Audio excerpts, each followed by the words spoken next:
playing with their tails up. They need the 2 wins, and they can confirm them if they play proactively and really strong. Yeah, and of course, Rich Gang having a bit of a dull week last week, not actually managing to pick up a win at all. They're at 2-4, sort of the opposite standing as far as Legacy are concerned, and we'll see whether they can bounce back here as well. We do have bans coming through thick and fast. LeBlanc, Zed, and Callista taken off the table for Rich Gang, and Cassidy and Lysandra. Legacy sort of having to now ban away the must-ban champions because, of course, that is a massively focused ban list here for Rich Gang. You're seeing 2 focus bans to the mid lane, already having to ban out Lysandra and Cassidy. That's a lot of pick champions, a lot of assassins already banned out in the pool. Sion, a top lane ban. We've actually seen so much Sion banning in the OPL. Yeah. Some great play from him, specifically from Swiper, who's really been the most impressive Sion player. But of all the top lane tanks, Sion's the one that's getting the respect.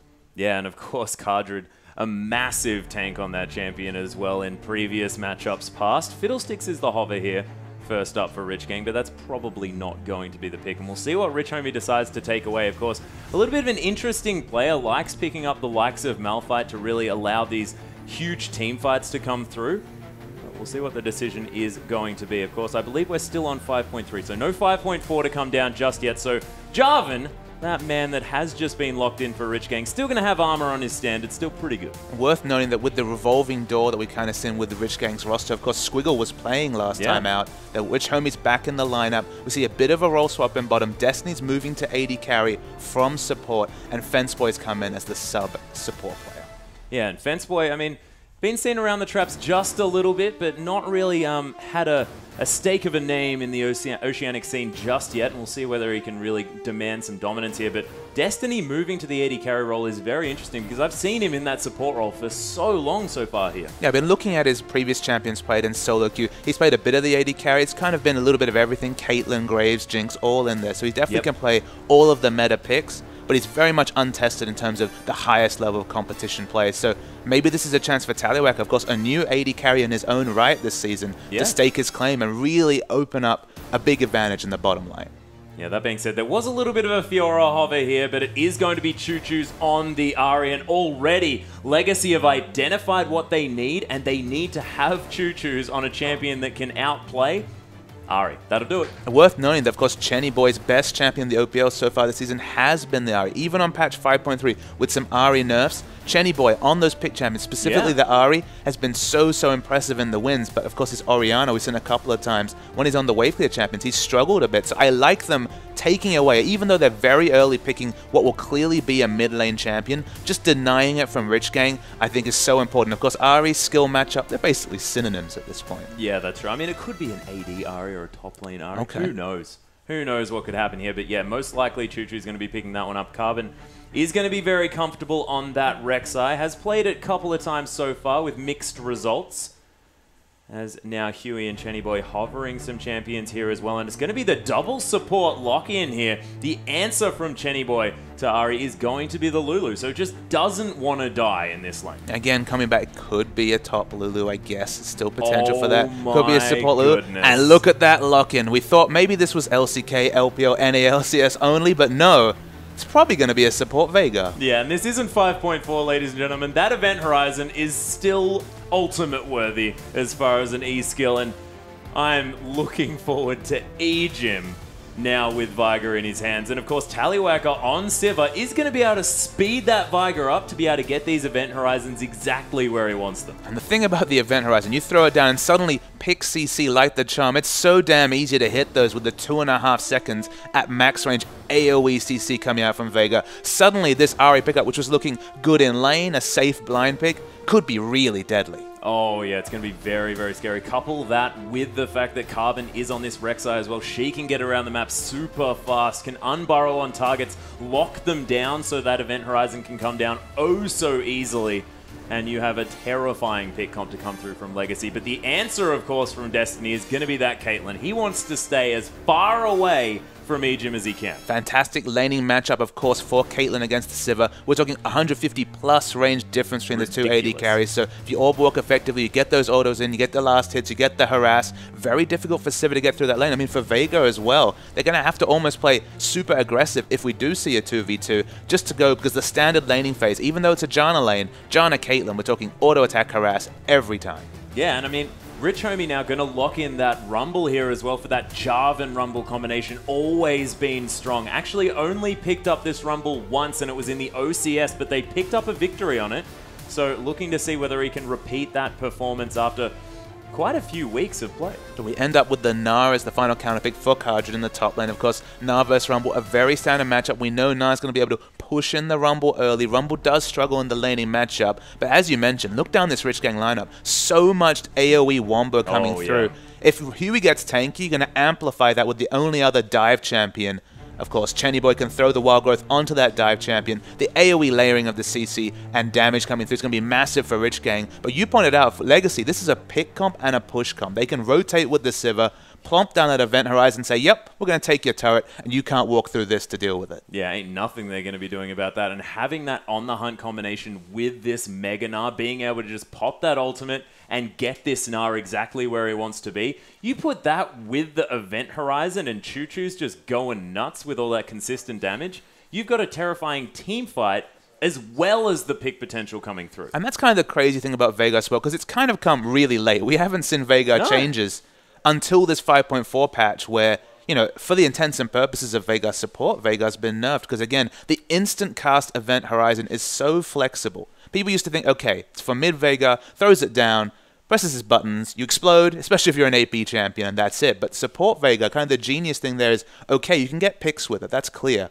You know, you can put down an event horizon, someone gets stunned, throw in a charm, someone's dead. But the interesting thing is you rotate with that Veigar, you put it down next to a turret. It has such a big radius. It's just a huge, you know, it's this huge area. That's why people call it an ultimate, is that there's such a large area of the lane that you can't walk in because of that event horizon coming through. So you just put that next to the turret. Nobody can walk near the turret, and you just take a free objective. It's on a shortish cooldown with cooldown reduction coming through naturally for supports anyway. So it's just so easy to both have a massive team fight cooldown in the event horizon, but also just great rotational ability, just throwing it down. Yeah, and if you're talking about rotational ability, who best to couple it with than this Sivir at the same time? And, you know, Gnar has great split push utility here as well.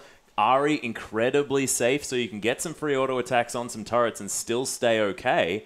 And Carbon, of course, split pushing monster on Rek'Sai. You can just use that Void Rush to get exactly where you want to be. But that's why I really like Destiny picking up the Caitlyn. For one, he's picking himself into an advantageous bottom lane matchup. So as someone who's just moving towards the AD carry role because of the roster swap-ups, that makes sense. You want to pick into a winning lane matchup, and you just want to keep the Sivir anchored in lane, under her turret, no chance to rotate. That's the big thing. Yeah. If they can extend the laning phase and stop the early rotations coming through, if there's no 3 turrets down for Legacy at, say, 15 minutes, if they stop the rotation, that'll be great for them. And of course, they've got the Gnar versus Rumble matchup. Rumble's going to have to be defensive.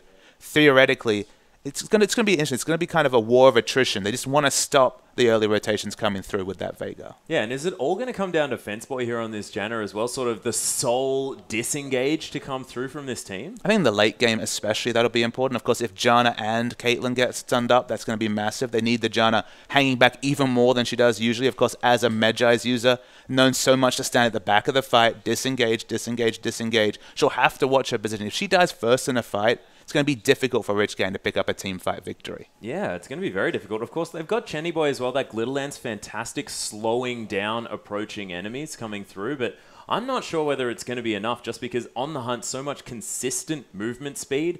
And Ejim, you have to think, going to be going for those mobility boots, waddling around this map at top speed in that hilarious Veigar state that he gets to. And my gosh, it's going to be very, very hard for Rich Gang. But of course, Rich Gang known for their mid-game power. So we'll see whether they can capitalize on that and use it here. And, you know, the fact that they have a sort of mixed up roster, it's fantastic that Rich Homie has come back because they now have some sort of solidified their top side of the map. Absolutely. Their top side of the map is just that much more reliable and expected coming through from the top. You know what Rich Homie is all about. Exactly. Yeah. It's a comfortable thing, and they need comfort there because, again, the bot lane's kind of in tatters. They're going for what will work with them. They're going for a bit of emergency procedures. And against Tallywacker and Ejim, who have looked quite good so far in the OPL. Yeah, they most certainly have. And Tallywacker coming from that top lane looking brilliant. And I want to talk about Cardred's Gnar, because Cardred's who swapped out of that bottom side of the map, he's 2-0 on his Gnar so far. He's had a fantastic performance, and this has a lot to do with the fact that Mini Gnar plays a lot like a Vayne. Absolutely. It's a ranged carry. You have AoE wave clear, which I guess that's not really Vayne-like. And of course, you have the big wave clear in the Mega Gnar form. But you're right, he's been very on top of that champion. They've engaged very well and played around the Gnar bar very well in fights. That's kind of the difference between the teams that really take advantage of all that Gnar offers and the teams that, you know, looked good on Gnar back when Gnar was at its strongest point of power on release. Right now, you have to be so careful with your timings, because when you hit the big Gnar ultimates, it can be massive. But if teams can really kite away when you're in the Mini Gnar form and just never really let you get the big Mega Gnar against the wall, it's just that much more difficult. Yeah, and that's going to be on Fensboy to really make sure these things can happen, as he really wants to be using those monsoons effectively. And with no Black Shield, it's going to be difficult. But ladies and gentlemen, we're going to get onto the Rift for Rich Gang taking on Legacy. And we'll see whether Legacy can continue their form despite some losses here against Chiefs and Direwolves, really wanting to solidify an opportunity to get to that top 2 position. So usually when we're talking about the Veigar support, we start talking about lane swaps, because again, champions like Leona can really bully Veigar around in lane, but this is Caitlyn Janna. So although Caitlyn is going to be playing and will be a big bully in this lane, Janna definitely doesn't have the big engage potential on the Veigar, who's of course great going forward, great when he's getting the stuns with the Event Horizon, but weak against strong aggression when he has the Event Horizon on cooldown. With the Janna in lane, they could realistically happily go for a 2v2 here, Legacy, and they don't have to necessarily look for that lane swap. And we do have Ejim heading around this top side. Tallywhacker is committed to that bottom area when we do have Destiny and Fensboy already down there. Carbon able to single-handedly remove a ward here in this brush. Actually going to go relatively aggressive here into the enemy blue buff. Takes a help picks for it and actually halves his health. Yeah, didn't really have to go that aggressively to get the one ward down. The spot where he put it could have just put it over the wall. So maybe took a little bit of extra harass. Of course, that does mean that he's going to be entering the jungle at 155 or even slightly later. So he will actually pay the cost of his jungle timings to be just that slightly behind. But in the grand scheme of things, probably not going to mean too much. Yeah, he's going to be okay. We do have Legacy actually picking up this lane swap here as the hard push to come through from Rich Gang here on the bottom side. A little bit of duo jungling to come down, and Destiny already removing so many of these creeps. And we've seen a lot of freezing going on when these lane swaps happen, not in the case of the Rich Gang. No, they're pushing hard, as you mentioned. It looks like Legacy have been the ones who have opted into this lane swap. Of course, you can tell because they've taken their bot lane and put it top. Is Richomi going to eat a bit of harass when the Event Horizon comes down for the first time? Yeah, Rich Gang pushing hard, and we haven't seen the reaction come through from Kardred. He hasn't entered lane. Usually people would use their teleport early just to make sure they get all the experience from these creeps pushing against the turret, but for so far he's going to miss at least a wave. Yeah, another Event Horizon to come down. Ejim continuing to put on the pressure. Eats some harpoons for it and has to be a little bit careful as he takes about 100 health. You see the wave clear coming through in the mid, but yeah, of course going to hang back so far as Rich Homie is max. He's using the E at level 1, which unfortunately he can't overhit it, so it actually becomes quite difficult at level 1 to get the ranged last hit. So he's going to ping 2 now and have the option of just getting in there and getting as many creeps as he can. Yep, speaking of level 2 though, Tallywhacker now has that Boomerang Blade in order to get a fair bit more damage down. Nice use of the Ricochet in order to reset his auto attack animation. Pick up some extra creeps here as well, as Chenny Boy has taken a little bit of harass in this lane. Misses a Glitter Lance as well as Orbit Deception comes down. Huey being very aggressive early on. Charm doesn't land from Choo Choo's as he just fakes out towards this top side. Carbon waiting in the wings, but he's going to be okay. And Fence Boy going to... Actually, Chenny Boy. A couple of boys on this team. Chenny Boy going to take a bit of damage for it. Yeah, see 4 members up. Actually spotted out Smart Ward coming through from Rich Homie. He's level 3. Kardred's only level 1, but they might be looking for the dive. Yeah, they get the Unborrow knock-up. There's the flash in response here, but no follow-up CC apart from that red buff. Rich Homie gets caught by the creeps. The flash from Kardred doesn't get it with the last auto, but he's going to die to the turret. First blood and an assist is actually going to net Legacy a little bit more gold. So we can see that the answering objective comes through from Rich Gang. They've already started the dragon. They are going to be able to take it down. Rich Homie picks up a nice load, 300 gold from being able to pick up the gold for the answering kill. You get the advantage to Legacy in terms of gold, but it's a slim one and they lose an objective. Yeah, Huey managing to easily smite away that dragon. Nothing Choo Choo's could do on his own as Event Horizon to come down here as well. And Rich Homie teleported back to this lane, and he's actually quite healthy. Of course, that Amptomb Ruby Crystal going towards that Haunting Guys really going to keep him healthy as far as that health bar is concerned. It's a massive buy. It gets him so close to the Haunting Guys. Very effective use of his gold, but no regen picked up. So he's already been chunked out. He only has the regen from the Doran Shield. Only that 6 health per 5. Not a massive amount of regen. So Legacy, they're going to keep pushing in aggressively and just try and deny as much away from Rich Homie.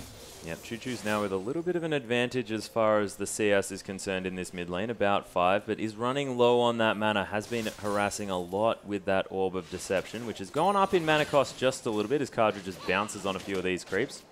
And of course, with these outer turrets for the first few minutes having a whole lot more defensive statistics, this fast push hasn't necessarily worked out for Rich Gang as far as getting that turret down early. Absolutely not. You can see the experience is actually in the advantage of Rich Homie, though, because he's been in lane longer. Of course, we saw Cardra operating in that turret dive. Got a nice bit of experience picking up a kill. We'll get the answer in gold as we see the rotations come through from Ejim. It's going to be 1v1 in the top lane, Sivir versus Rumble, and now Nah, he's got a support. Yeah, and sort of the makeshift lane, of course. Cardra and Ejim, they've got a lot of experience laning with one another. Just happy to move down into that move, but actually Huey up here, he finds Tallywhacker. Oh, he doesn't manage to spell shield the knock-up as the dive to come through. There's the heal down as well as Rich Homie taking a lot of damage from the turret. And the dive not going to work out for Rich Gang. In the bottom lane, Carbon's also coming in aggressively. It will back away. No kills coming through across the map. The heal, of course, saved Tallywhacker's life. They had to respect that, so nobody forced the turret. Yeah, tunnel here as well that Destiny's going to take a cute 5 gold from. There's another Event Horizon, though. The decent shield to come down from Fenceboy to try and stop a bit of this damage. The Hyper, though, doing a bit of work as Cardra takes a fair bit of damage, just bounces his way out. You can definitely see that Legacy are trying to operate in burst trades. Hit the Event Horizon, get a load of damage off, then disengage. Because Vega, once that Event Horizon's on cooldown, he's quite squishy. He wants to get out of those auto attacks from Caitlyn. Yeah, and Ejim actually going for a coin start here. No cute business with the Relic Shield, wanting to stack up that AP just a little bit. Speaking of AP, though, Fenceboy, he's got 21 already. Yeah, those shields are going to be just that much stronger. Of course, a little bit extra AD for Destiny to last hit with. Janna does scale very nicely with AP, even gives her move speed with her W scaling. So many scalings, why not pick it up if you don't need it for lane? Yeah, that's true. Ejim can get himself a little bit of AP here. Does land the Event Horizon onto Destiny, but these shields doing some work as far as keeping this AD carry alive.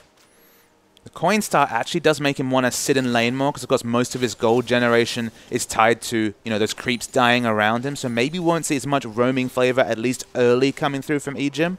But, of course, the sustain, the mana regen coming through from that item, just fine. Yeah, and going to be getting towards that Talisman of Ascension all that much quicker here as well. Wants to be able to rocket himself into position for these Event Horizons. Huey waiting in the wings here, actually very still. Making sure that Tremor Sense isn't going to spot him out. Is going to spot him this time as the Scuttle Crab's what's in contention here. Huey looking for the possible smite on it, but just gets the knock-up. Chennyboy first to respond from the mid lane as there's the equalizer from Rich Homie. Carbon's just going to die. Nice play from Rich Gang. Huey was playing so intelligently there. Homie was about 3 creeps away from level 6, so he bought time. He didn't go for the early aggression, waited for the rotation. The equalizer coming through. Nothing Carbon can do. So much space control coming out of that ultimate, and then just putting out the Flame Spitter.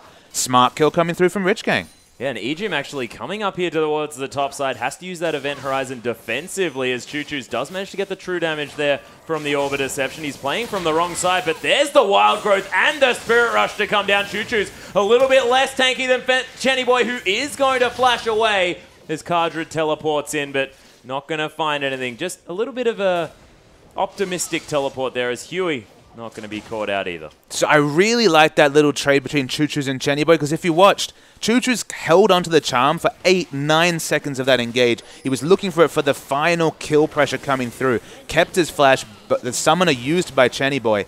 Very nice from Choo-Choo's to be so controlled with his important CC spell. Yeah, they are going to trade mid-turret here for the bottom as Destiny is able just to auto-attack that one through. Of course, we have made this comment many a time that a Caitlyn is only happy when she's shooting a structure. So this Destiny pretty happy at this time. See, I kind of think of Caitlyn's auto attack as a spell that you always want to use off cooldown. If you're ever missing an auto attack, whether it's on the enemy, a turret, a minion, you just want to push, harass, and take turrets. I don't know about the particular order. Of course, turrets always preferential. They get you faster to the Nexus, but you'll take anything. Yeah, just like shooting stuff, basically. So pretty much keep right-clicking on things and you're going to be doing A-OK. Tellywhacker and Ejim still hanging out in here in this top side as Rich Homie managing to pick himself up another kill, staying ahead in this farm, but that gap has closed. Ejim does have that event horizon. Rich Homie does get caught up just a little bit. Tellywhacker has the option to use his ultimate. There it is as well as the exhauster come through. Rich Homie gonna flash out of the way. That is going to be an ultimate traded with a couple of summoner spells here as well, but this is going to mean the outer turret in the top lane. We're talking about this rotational play coming through from Legacy. They wanted to take the turrets early. They've already got two, especially the key mid lane turrets. They've opened up so much vision around the blue buff of Rich Gang. That's a structure now they can realistically try and have a monopoly over, but right now they're just trying to get in position because the dragon's up. Yeah, Choo-Choo's going to sweep out some wards here as well. Legacy not going to find the pink ward sitting in that brush as Senpai is going to try and defend his pink, but he's not going to be able to. Cardred charging up some rage here by hitting a few wards. So we've got the guaranteed vision of the Scuttle Crab. I know how you like to keep tabs on the Scuttle Crab battles. Definitely first blood Scuttle Crab around Dragon till Legacy. Yeah, Cardred just going to bounce his way out of this one. Blue buff is alive. Choo-Choo's probably wants to pick that one up. Needs that cooldown reduction and mana regen now with Ari having a few more expensive Qs to be thrown out. Trying to clear vision. Of course, they will never have the full clear vision because of the aforementioned Scuttle Crab coming through to Legacy. They do have a level 7 Rumble who's quite overtuned, especially for a lane swap situation. You have to respect Rumble around the Dragon. Usually we're talking about first Dragon. It's second Dragon at 11 minutes, so it's still very, very early. No semblance of magic resist being picked up. This Equalizer can wreck a fight, and Rich Homie, his first Equalizer, taking down Carbon, stoning control. He clearly has an aptitude for playing this Rumble. Yeah, and actually has been involved in every sort of kill that's going to be across this map, actually. The only death that Legacy managed to achieve was on Rich Homie, and he's picked up both of the kills here as well. So he seems to be the point of call as far as all the action is concerned. Chenny Boy going to continue to try. Oh, actually, there's the flash into the event horizon. The charm lands. Chenny Boy gets eliminated, and that Equalizer not going to do anything. Yeah, the significant factor, they might have still had to respect the Equalizer if it was available, and they grouped up around Dragon. Rich Homie uses it to hope for disengage, hope for Chenny Boy to live. He doesn't even get to use Wild Growth, and this should be an unanswered Dragon to Legacy. Yep, Cardred even able to charge up that Narbar here as well. Carbon does manage to smite that one away. It was a cute little peacemaker from the backside for Destiny, but doesn't achieve it, and Legacy, they even out the Dragons here after Rich Gang's intelligent early move. Yeah, so the gold mostly reflecting the extra turret that's down for Legacy. We see advantages and disadvantages across the lane, specifically in the mid lane. Choo-Choo's has been playing aggressively. We've kind of seen that with some of the great trades he's getting in with Chenny Boy, and now the assassination on him moments before. He's about 17 CS ahead. But Destiny, the sub-AD carry, the support moving to AD carry, doing very well for himself. Yeah, it does actually have a lead in that gold here as well, even if it is by about 40 gold, which is basically nothing. Choo-Choo's going to use that Orb Deception, try and clear out this wave as well as Rich Gang coming through for their fabled full team roam very early on in the game. Last of the outer turrets is up bottom lane for Legacy, so they want to get the push down there, but of course so far away from the mid lane. They have the mid lane turret advantage. It gives them an excellent lane ward that spots out all the rotations coming through from Rich Gang. They have the options here to Legacy with that mid turret being down. Yeah, and we'll see whether Destiny is going to move around. Has managed to pick up that bottom turret, but he is heading towards that bottom lane again. And should they be using this Caitlyn in order to put pressure on other lanes and keep pushing out these minions? I think, look, they're behind in turrets and in terms of map movement, just with that assassination coming through from Choo-Choo's, maybe there's not the confidence or the ward coverage potentially to push out some of these side lane turrets. I guess I can only kind of speculate as to why they're playing so defensively. Maybe they just want to double down on this last outer turret down bottom and kind of extend the laning phase to stop the advantage of the on the hunt coming through rotationally from Tallywhacker on that Sivir. At the moment, though, happy to sit in the bottom lane and clear waves. Yeah, it's a little bit like Rich Gang feel like they're on damage control at this stage, but of course, with only 2,000 gold being the difference, that is basically nothing here at 14 minutes, and they could be making some moves, but not opting to, and that might have a lot to do with the fact that their comp not quite as pick-orientated as usual here for Rich Gang. So much heavy lifting around how their comp works is actually on Huey, and we talked about Huey's KDA and wins. He's been excellent in those wins, but a lot relies on precise engages. The event horizon's down, Huey does show up in bot lane, but just too much gap to close. Yeah, and Destiny eats a boomerang, but he is going to be okay. Of course, that Eye of the Storm doing some work here from Senpai, being able to really keep him topped up as far as that shield is concerned. And when it comes to burst damage, a shield is the best option. Absolutely. If you're topping up health with a shield, you give extra effective health, and of course the attack damage stats coming through. So in laning phase, if Jun is against a non-sustained support like Ejim, the shield's great. Yeah, Ejim, just look at that waddle. It's just hilarious. Walking around here, does get spotted by a ward. Howling Gale not going to find him here as well, as Huey actually flags and drags his way into an event horizon. Ejim in so much trouble. There's the ult, and Destiny picks up the kill. The teleport to come down from Rich Homie. He actually follows it as well. That might mean an inner turret in the top lane. You saw the quick cancel from Kardred. Rich Homie takes the teleport. With Rek'Sai so close, they're going to lose their blue buff for sure, and will lose a lot of health on that inner turret. Bit questionable for him to follow the turret, but maybe they just want to answer the inner turret with the mid turret. Yeah, they're moving towards this mid lane. Of course, Destiny staying towards that bottom side as Carbon decides to keep on this push. And why wouldn't you as well, with so many members towards that mid lane? A lot is going to be on Choo-Choo's, and whether or not he can clear out this wave as effectively as he can. Inner turret at half health already. That one is going to go down. Choo-Choo's lands a charm here onto Chenny Boy as well, who has to be careful. And there's Ejim on his way back. Wild Growth forced out here onto Rich Homie to keep him alive. Choo-Choo's did use his ultimate, and Ejim still playing aggressive. They take down the inner turret, and Legacy just asserting dominance on this map. And we were talking about Legacy needing to be proactive. That's what they're doing this game. I mean, they've taken an inner turret. You have to say they lost the maximum, but we see Huey going in. Yeah, there's the equalizer as well with that Cataclysm. Nowhere Kardred could go. The event horizon's there. And Ejim is out as he tries to save his top laner unsuccessfully. So the key factor with what we were looking at, they lost the inner turret. You thought, okay, they'll answer this with the mid turret. It's not exactly the most even trade gold-wise, but taking the mid turret gives you so much pressure. You can push the wards up. You can kind of understand it. The issue was Destiny wasn't grouped with the 4, so they didn't have the Caitlyn for turret damage. The turret stayed very safe. Choo-Choo's able to get a few choice charms in to chunk out members. So they definitely lost the maximum trying to trade for that mid turret. They needed Caitlyn group. They didn't have it, so they had to answer the push coming through in top lane. And now they've lost both their top lane turrets. Yeah, and that wave just pushed all the way back again for Legacy as well, as Kardred came around and cleared that one out. And Destiny continues to take residence in that bottom side. Someone should let him know that he can leave that lane if he wants to, but hasn't really got that memo just yet. And you really need to be using a Caitlyn to take down the easy turrets on this map. They've got a top outer, they've got a mid outer.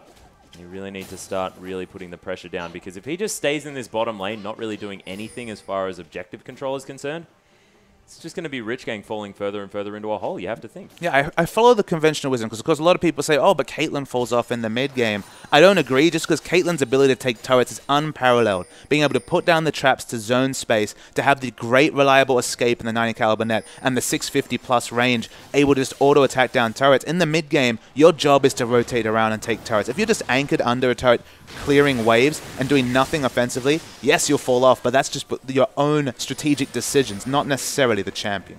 Yeah, exactly. We'll see whether Rich Gang are going to utilize that one, as Event Horizon going to stun up 3 members here of Rich Gang. They do manage to get this pink ward down, though, as Rich Gang do get enough damage onto that one. Of course, 5 members is probably enough in order to secure that.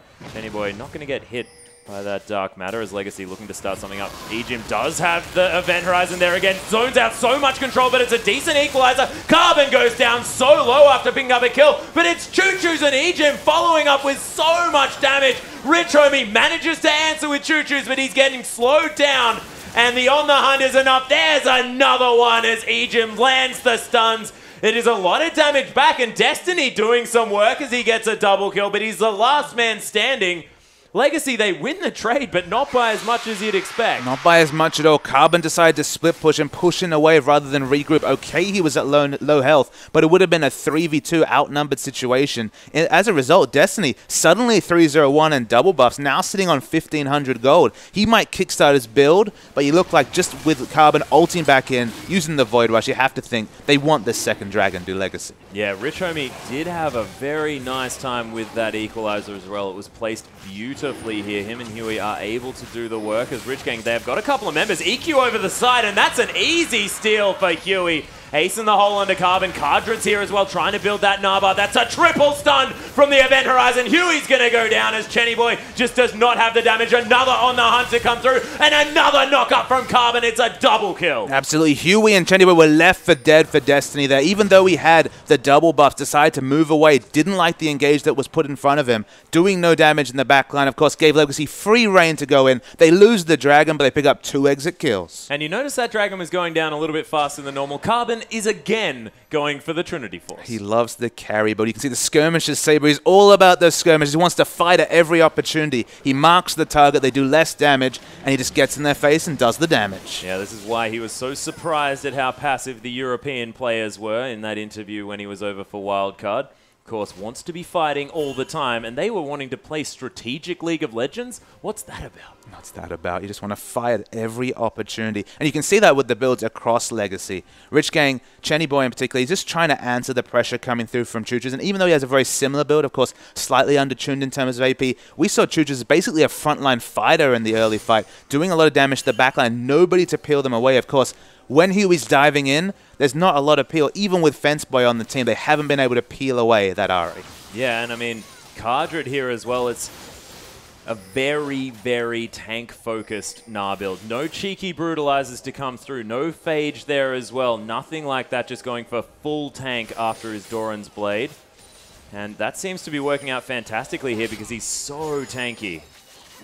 You have to love the fact that they swapped the aggression of their top lane straight into the AD carry position, and then their more defensive, positioning-orientated AD carry. He can build a Randuin's before he even had boots, was what Cardred did. He knows his role this game. He needed a Randuin's, and he had it very, very early. I just want a big shield, guys, and I'll be A-OK. Of course, I don't know where Gnar keeps it, because pretty small champion when he's not in Mega Gnar form. EGM going to try and clear out this pink ward here as well, as Legacy try and strangle some vision. Now with so much control, that inner turret in the top lane falling down. Only a couple of inners remain as it is 4 turrets to 1. Chenny Boy caught in the Event Horizon here just a little bit. Not going to get stunned as the Prey Seeker's going to find him. Yeah, was able to just use his fancy footwork, not get stunned, because of course no pressure of charm coming through. Choo-Choos wasn't grouped with the rest of the team. You can't play that fanciful. You can't just move from side to side when the charm really forces you to make a decision in terms of positioning. Yeah, Scrying Orb going to find EGM here as well. Carbon's completed that Trinity Force.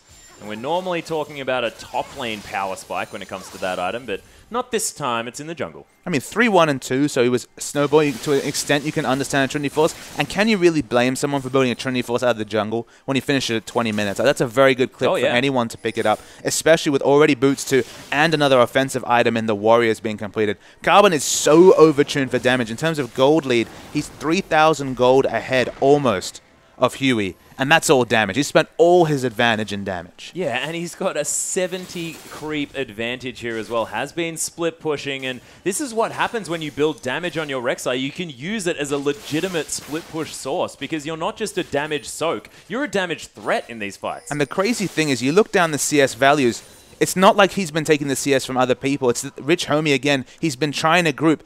It's been Rich Gang losing CS to turrets, just losing CS that hasn't been picked up. Whereas Legacy, you can tell from the creep numbers across the board, they've been picking up every creep that comes their way. Yeah, Carbon actually 20 CS up on his top laner, but his top lane is only 7 down. That's the thing. They're picking up so much more CS that's dying to turrets for a Rich Gang. And that just means the gold further snowballing without even more objectives to have to be talked about.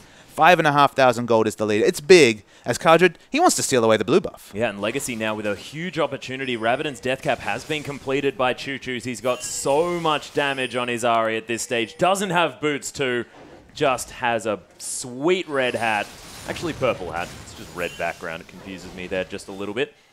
See Jim going to come around looking for that Event Horizon. Choo-Choos eats a cupcake. That was delicious. Event Horizon going to find a couple of stuns here as well. The charm doesn't land, and EGM just gets eliminated. There's the equalizer to come through here as well. Legacy might want to re-engage as Huey gets Wild Growth. The beautiful bait, but it's not enough. As here comes Rek'Sai. Carbon trying to come into this fight. He's already half health though, and Cardred doesn't have the Gnar bar ready. Doesn't even land that boomerang here as well. The double boomerang comp, always exciting to watch. But Tallywacker, he wasn't there for that fight. Legacy were very fortunate that Rich Homie threw out the equalizer short. They were able to disengage from it, get away from it, and find a safe passage towards their side of the jungle. So they did not get burned down by the equalizer. In terms of items, Rich Homie's got definitely the early game clip very early, having those Sorcerer's Shoes, the Haunting guys, and just working towards the Zhonyas.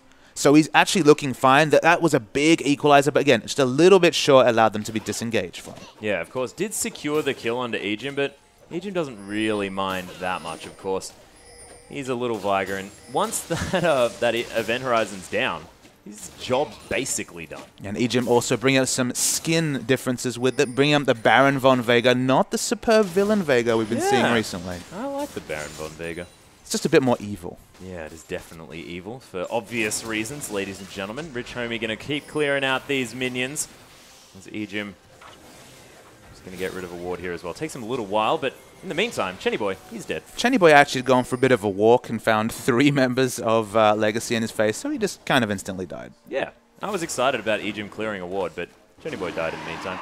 Dragon is going to respawn here as well. Tallywhacker waiting around patiently for that guy to come back into the pit. And him and Ejim going to be able to take this one down for the second here for Legacy. Of course, that's going to even it out at 2-2 as Carbon comes around here as well just to try and secure this one. No steals to come down for Rich Gang as they have no interest in this Dragon whatsoever. And to be honest, Rich Gang can't really have a stake in their own Dragon. We're going to see a pink ward being cleared out in the bottom lane. They don't have many wards around their own side of the jungle. They're not even thinking about wards on the enemy side of the jungle. Basically, all neutrals are open for Legacy.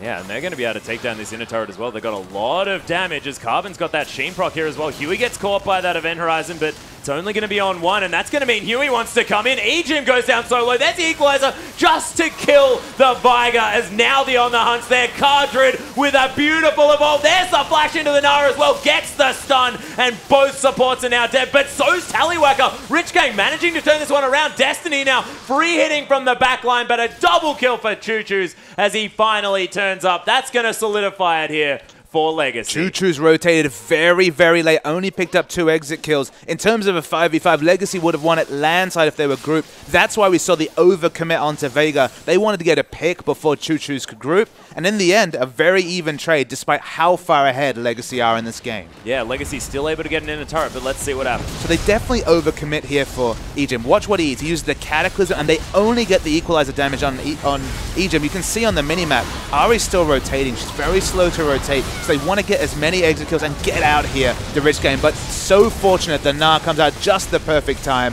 And then Choo Choo's, he's loaded with damage. He picks up the 2 exit kills. Destiny himself, 4-0-2, doing very, very well. But we've commented on the fact that we haven't really seen the purchase out of this Caitlyn. We haven't seen the rotations come through. Still only 1 outer turret with that Caitlyn. She needs that extra damage item to be a team fight Caitlyn because she hasn't really filled her role as the mid-game pushing Caitlyn. Yeah, but of course does have 3 items now. He's actually ahead as far as the gold is concerned of Tallywhacker. Not doing too bad. Doing just fine for damage, but again, hasn't picked up those structures. Yeah, you got to be in the right spots, don't you, really? The rotations haven't been there for Rich Gang. With this new lineup, they definitely haven't been as on point in the early game as we've kind of typified Rich Gang. Even in week 1, they were very on point with their rotations and their victory during that week. In this game, they've been kind of trying to look to answer whatever Legacy have thrown out to them, but Legacy have been fighting on multiple fronts. They're winning in CS, they're winning in turrets, they're even now in Dragons. It just feels like, I don't know when Rich Gang are going to put up their big stand, when they're really going to initiate a fight. Yeah, when they've decided that they really want to fight here. Of course, the Zhonya's Hourglass has been completed on the side of Rich Homie, so he's going to be able to be that golden flamethrower, able to sit in the middle of this fight, and that might mean that Rich Gang might want to start the fights. Of course, when they do get that Equalizer Cataclysm combo, things are working out great for them. They're picking up kills in these trades. But kind of extending the window before they get their first big Wombo combo down to the point that Carbon has Trinity Force, Warrior Enchant. He's close to a Banshee Veil now. Like, you're letting someone from the jungle go Trinity Force into tanky before you choose to fight. So he's going to be so overtuned for damage. There was a portion in time when he would have been burned down by the Equalizer, even just with the magic penetration items. But now he's actually relatively tanky, and we've already seen the damage he can do in the front line. Yeah, Carbon's actually, he's out farming both solo lanes of Rich Gang on this Rek'Sai from the jungle. This is really weird. It's the second time that he's kind of power farmed. This is some Saint Vicious type stuff. This is some Saint Vicious Season 1 stuff. Yeah. It's not Udyr, it's Rek'Sai. That champion wasn't around in Season 1, was Rek'Sai, but she can definitely farm all the things, and then she can say, no, don't worry, team, global. I got the global, I'll be there eventually. Yeah, it's a bit like the Nocturne of old here, as well as the Dark Matter going to come down. As Rich Homie going to use that Zhonya's. He might have baited effectively here as the Boomerang comes through from Tallywhacker, coming through to the back backside as Rich Homie taking a lot of damage. Carbon already at half health as he comes in. The Event Horizon locks down Huey as well, who just flashes out. The Skirmishes Saber going to be used, but not going to find him as Wild Growth going to keep him alive. A lot of flashing health bars, but Legacy are going to survive, but so are Rich Gang. Amazingly, Rich Homie lives. He didn't even have Flash available. He held on to the Equalizer a long time after coming through from the stasis. Choo-Choo's, he was the big one to track. He came into the fight late, could not get the assassination on Destiny, and no one dies. And this is what you were talking about. Look at the zone potential to come through, able to take down that turret, and the flash into all of the abilities from Choo-Choo's going to get rid of Chenny Boy. There's knowing your ranges and going for a flash double Q needed. He needed both sides of the Q to get the kill, but that's how good Choo-Choo's is. He judges it perfectly and takes down Chenny Boy. Absolutely wonderful play. Carbon, he's going to be able to throw out a Prey Seeker here, but not wanting to risk taking down that pink ward. Lots of tunnels here in the river. My goodness, Ejim, that was close, buddy. So we check in on the gold. The highest gold value on Legacy, you guessed it. It's Carbon, farming up all the things. He's actually a few hundred gold behind Destiny. So Destiny, in his debut at AD Carry, doing very, very well. Okay, the rotations haven't been there. That's probably a team call. That's probably not his selfish play. But man, he's picking up the creeps wherever he can. Oh yeah, he is on the clock here with these creeps. 30 minutes in, 300 CS, definitely doing well. And his lane opponent, second highest in the game, but 40 CS behind. But given how this game's shaking out, he kind of has to go full damage. He kind of needs to be that hyper carry for his team, and the assassination potential from Choo-Choo's is significant. No magic resist, no QSS completed yet. Gonna have to be so on point with the disengage is Fence Boy. Or if Destiny falls, so much of his team's gold dies with him. Yeah, it's so true. And I mean, Tallywhacker, it's not really up to him to do all that much. He needs to pop the ultimate so that Legacy can get their members in. And then Choo-Choo's, he's got a lot of AoE damage and assassination potential himself. As here's the ultimate to come through. Actually, it's going to be the Talisman Huey. He gets locked up, immediately destroyed as Carbon gets that kill. Equalizer just an afterthought in the backline. Not going to be doing too much as Spirit Rush is going to get Choo-Choo's to safety. Carbon, not as tanky as he'd like, as he's going to have to go back to base. Does have that Void Rush available. He can get in and re-engage this fight. A little bit like a teleport revive Karthus here in this Rek'Sai play. There is very similar flavor now that you pointed out. It was very amusing to see a jungler bite the bullet, bite the ace in the hole coming through from Caitlyn, almost die to it because there's no armor, only really the selfish stats being picked up. Finally going to work towards a Randuin's or a Frozen Heart with the double cloth armor pickup. But right now, against Destiny, Carbon is certainly not a tank. Yeah, although certainly doesn't have any fear here at all. More than happy just to play like a tank. I believe that's an Elixir of Iron here as well, because that Rek'Sai is huge. I mean, I'm sorry, babe. I'm not calling you fat or anything like that, but definitely a large Rek'Sai on the map here. As Cardred, he's been split pushing. He's already getting damage on this inhibitor turret. Gnaws you into the wall, but might be in trouble as Destiny's got that last Whisper. Just going to net after him here as well, as there's the Glitter Lance. Cardred taking a long time to die.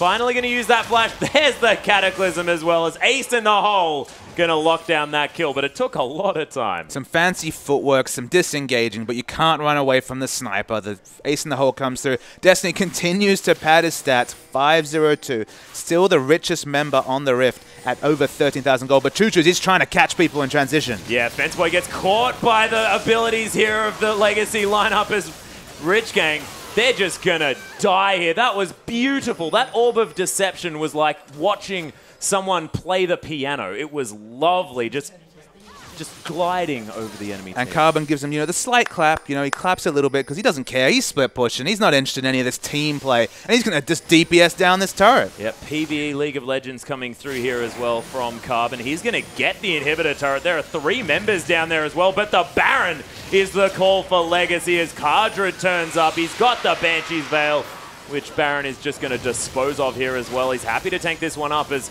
Void Rush comes through. Carbon doesn't even remember being on that bottom side of the map, and they're going to be able to secure the Baron. He heard something about 300 gold, so of course he got there pronto to secure it as Carbon keeps padding the gold. He's trying to catch up. Oh, it's neck and neck. We're talking 50 gold between him and Destiny. It's not usually the race between the jungler and the enemy AD carry for most gold in the game, but that's what we've turned into in this match between Rich Gang and Legacy. Yeah, and Carbon more than happy to take... Oh, no, he's not. He's going to donate that red buff over. So not going to be that selfish is Carbon. Still giving that one over to Tallywhacker, who's That's some decent scores in his own right. 2-2 and 9 now, of course, that on the hunt. Fantastic for picking up assists. So do you feel like the donation was the first or second thought in his mind when he started up that red buff? Probably the second. I think you'd be pretty comfortable being able to make that assumption. Is Tallywhacker going to help take down this Scuttle Crab here as well? Scuttle control on this bottom side river in Legacy's hands firmly this game. All I'd like to see Legacy do is, A, clear out the pink wards, which they're going to be doing now, and get their own setup, because Choo-Choo's, in terms of items, he's so overtuned compared to Chenny Boy. Oh, yeah. Already he's an assassin, so he uses the AP offensively, more efficiency. Of course, a lot of AP defensive scaling coming through from Chenny Boy, but we're talking an extra Void Staff, an extra needlessly large rod, and the more aggressive boots with the Sorcerer's Shoes. You cannot face-check this Ari. Yeah, and look at Cardred here as well. He's got a Warmog's armor and both of those sort of magic resist and armor items that he'd want. He is so huge on this Gnar. Now coming through, that's almost 4,000 health at level 15, and that is terrifying. Huey takes a couple of crits from Tallywhacker. He has to go back. The Event Horizon is going to land on Defense Boy here, but no follow-up. They just want the inhibitor. At the same point, Carbon, he walked up to Rich Homie, did 70% of his health instantly. Rich Homie had to move away. They took a turret, and Carbon's not done. Yeah, Carbon, of course, doesn't mind at all. Just worried at the fact that, you know, there's more than one person here because he thought there was a one-on-one this game as he just tunnels towards this inhibitor. They're going to be able to take that one down in quick fashion.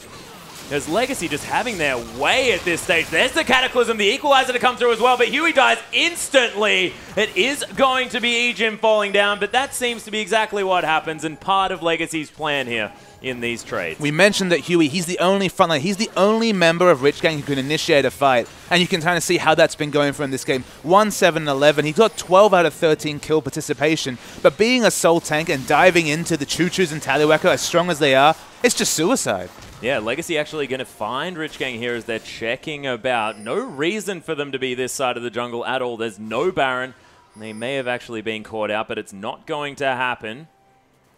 That being said, I mean, Rich Homie, if he had that Equalizer, it would be fantastic to fight in those choke points. But, of course, when it's not there, not something you want to do. Absolutely not. He's got all the magic penetration. He's definitely got the cost-effective Rumble build coming through.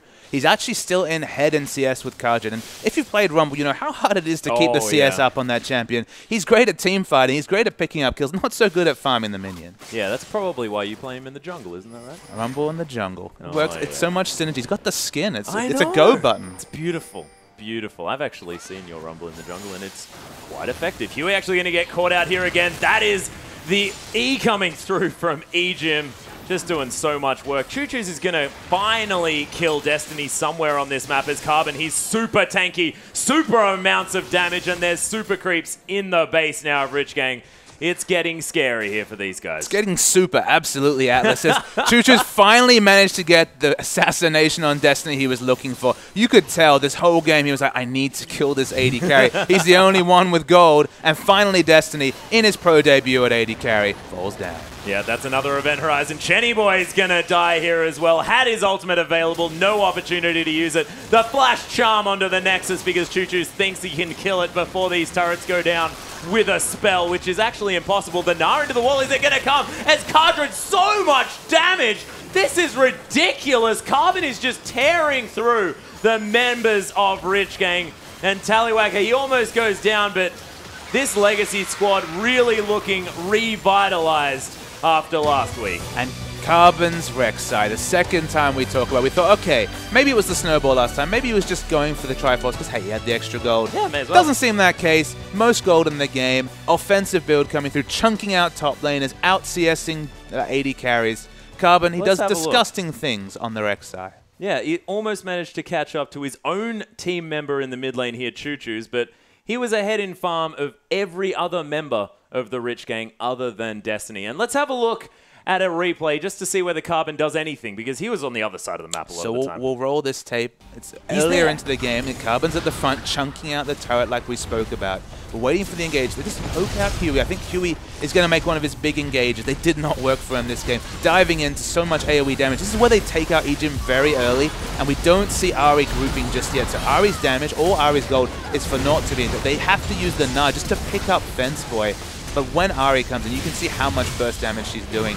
Choo-Choo's, a lot of this game was clearing farm in lanes. He was caught in transition. He wasn't picking up the big kills, but it was that final one when he finally killed Destiny that allowed Legacy to finally close out this game. Yeah, and those mid-game fights for Rich Gang, I mean, we can't count them out here. They were going very, very close to even in those fights. Of course, often losing objectives afterwards, but playing fantastically otherwise. But it's not the Rich Gang we remember from the Challenger Series. It's not even the Rich Gang from the first couple of weeks. They were so behind in rotations, especially. Yeah. They've been all about the early game, picking up the turrets, starting the Dragon Snowball. They definitely couldn't get that happy in this game. Look, it was hard opposition. Legacy, they are one of the top teams in the OPL. We expect to be seeing them around finals time, and they were convincing winners against Rich Gang. Yep, that being said, we're going to follow Legacy as next game they're going to be taking on Avant Garde with another rematch of the PAX Finals. Ladies and gentlemen, don't